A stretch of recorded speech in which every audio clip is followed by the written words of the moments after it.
Mateus capítulo 22. Então Jesus, respondendo, tornou a falar-lhes por parábolas, dizendo: O reino dos céus é semelhante a um certo rei que celebrou as bodas de seu filho. E enviou os seus servos a chamar os convidados para as bodas, e estes não quiseram vir. Depois enviou outros servos, dizendo: Dizei aos convidados: Eis que tenho o meu jantar preparado, os meus bois e cevados já mortos, e tudo já pronto. Vinde às bodas. Bom, era comum, né, naquela época, que 2 convites fossem entregues. Um com antecedência e outro, então, quando tudo estivesse pronto. Por exemplo, por volta de 2 meses, né, ou a um mês antes, dependendo o lugar do que o convidado morava, já era enviado um convite, um servo era enviado até a pessoa e ela recebia um convite. E nesse convite era perguntado: você vai? E a pessoa então dava a sua palavra já naquele momento, dizendo se ia ou não. Quando estava tudo pronto, né, passados os dias, a festa já estava toda planejada, o boi ou o carneiro, aquilo que fosse servido, já estivesse morto, né, já estivesse tudo preparado para o preparo, então era enviado novamente aquele servo às pessoas, fazendo somente elas relembrar que elas tinham assumido um compromisso, né, um compromisso de que estariam ali naquela festa, para aquela poder estar juntos compartilhando aquela comida, porque era considerado alguém que fizesse comida demasiada e que sobrasse comida, era tida com maus olhos, né, o povo do Oriente, visto que lá havia muita seca. Então a comida, não que eles passassem fome, mas a comida, ela era algo, né, o plantio era algo um tanto quanto difícil, então eles procuravam fazer a comida somente no tanto certo para que ela não sobrasse. Por quê? Para que depois eles não ficassem com fama de sobejador, de orgulhoso, enfim. Então era algo desonroso deixar que a comida sobrasse demais. Então por isso que se fazia todo esse processo de envio de convites antes, e depois também, assim que estivesse tudo preparado, o servo ia novamente lá buscar, né, avisar aos convidados que estava tudo pronto. Eles, porém, não fazendo caso, foram um para o seu campo, outro para o seu negócio, e os outros, apoderando-se dos servos, os ultrajaram e mataram. E o rei, tendo notícia disto, encolerizou-se e, enviando seus exércitos, destruiu aqueles homicidas e incendiou a sua cidade. Então diz aos servos: As bodas, na verdade, estão preparadas, mas os convidados não eram dignos. E depois às saídas dos caminhos, e convidai para as bodas a todos os que encontrardes. E os servos, saindo pelos caminhos, ajuntaram todos quantos encontraram, tanto maus como bons. E a festa nupcial foi cheia de convidados. E o rei, entrando para ver os convidados, viu ali um homem que não estava trajado com veste de núpcias. Bom, era comum, né, também o rei visitar os seus convidados depois que eles estivessem já acomodados. Isso era algo que os reis faziam, né? Assim que todos fossem acomodados, o rei então ia lá ver eles, né? Ia lá visitar eles. E disse-lhe: Amigo, como entraste aqui não tendo veste nupcial? E ele emudeceu. Bom, algumas vezes as vestimentas eram providenciadas para todos os convidados e era um insulto do mais alto nível recusar-se a usar essas vestimentas. Nesse caso aqui, quando esse convidado não estava com a vestimenta, o rei sabia que ele tinha providenciado as vestes e que ele estava realmente se negando a usar aquelas vestes apropriadas para aquela festa. Então, neste caso, o rei tinha providência, né, para ele, mas ele não quis usar. Então, por isso que o servo emudeceu. Disse então o rei aos servos: Amarrai-o de pés e mãos, levai-o e lançai-o nas trevas exteriores.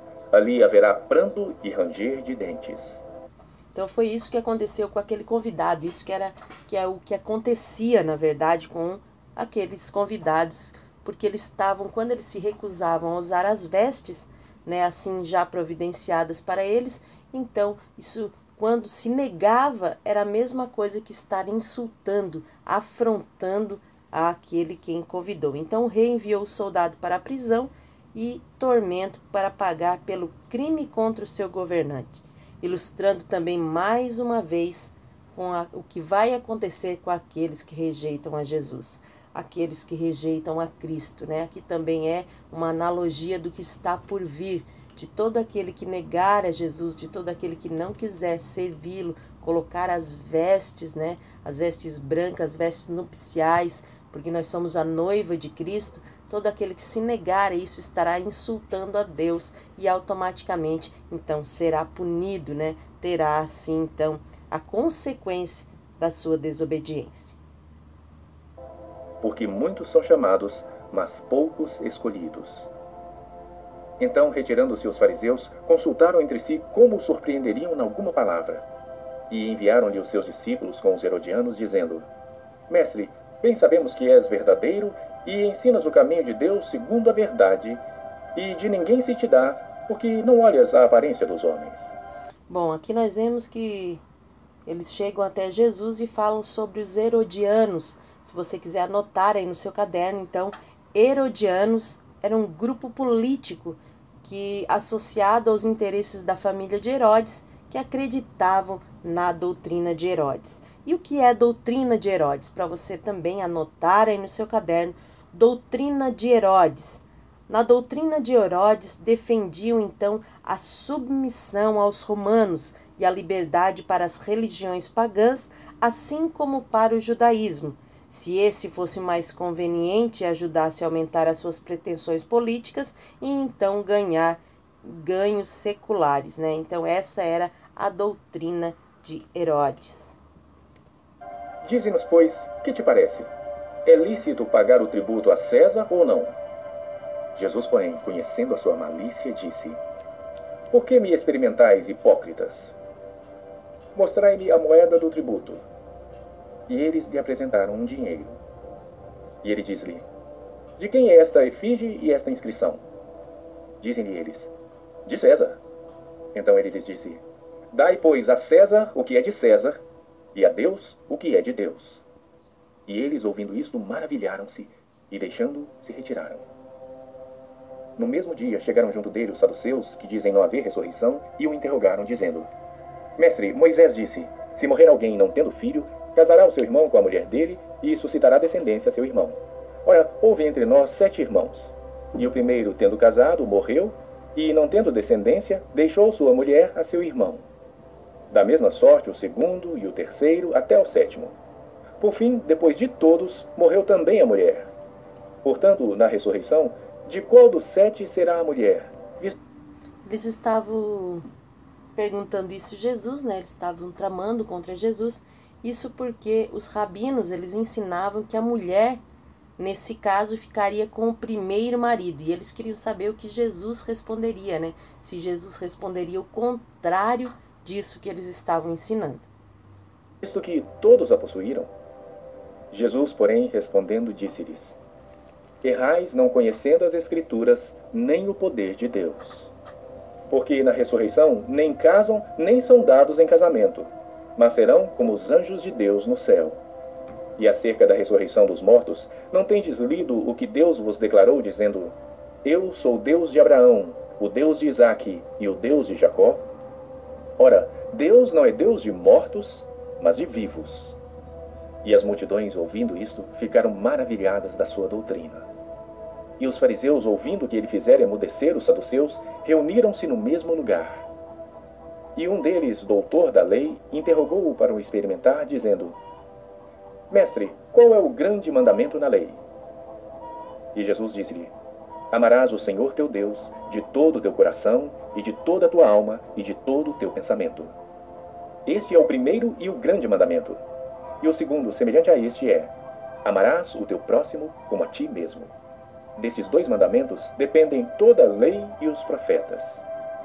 E, estando reunidos os fariseus, interrogou-os Jesus, dizendo: Que pensais vós do Cristo? De quem é filho? Eles disseram-lhe: De Davi. Disse-lhes ele: Como é então que Davi em espírito lhe chama Senhor, dizendo: Disse o Senhor ao meu Senhor: Assenta-te à minha direita, até que eu ponha os teus inimigos por escabelo de teus pés. Se Davi, pois, lhe chama Senhor, como é seu filho? E ninguém podia responder-lhe uma palavra, nem desde aquele dia ousou mais alguém interrogá-lo. Bom, assim encerramos mais esse capítulo, desejando que Deus abençoe a tua casa, a tua vida, a tua saúde, o teu ministério, em nome de Jesus.